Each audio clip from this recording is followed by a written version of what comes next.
Ce matin, le collège rouvrait ses portes en présence de gendarmes, d'agents de sécurité et de psychologues. Un dispositif pour rassurer les élèves et les parents qui, malgré leurs appréhensions, ont tous tenu à être présents. Une première matinée consacrée à la parole des collégiens. Un peu angoissée quand même parce que je me demande comment que cette journée va se passer pour mon fils. Mais on a vraiment besoin de le mettre quand même à l'école pour qu'il puisse parler de ces choses.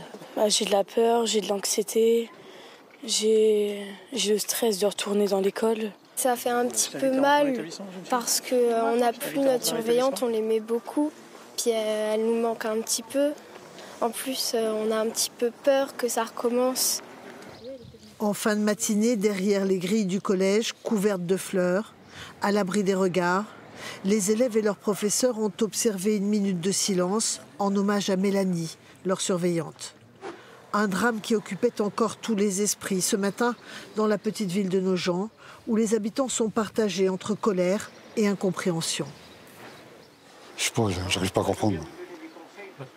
C'est bizarre quand même, parce que s'il a mûri ça depuis samedi, en plus il attaque la surveillante devant les gendarmes.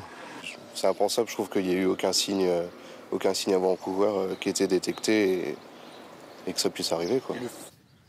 La garde à vue du suspect a été levée à 9 h ce matin. Il a ensuite été conduit au palais de justice de Dijon, où il est entendu en ce moment même par un juge d'instruction, avant sa probable mise en examen pour meurtre.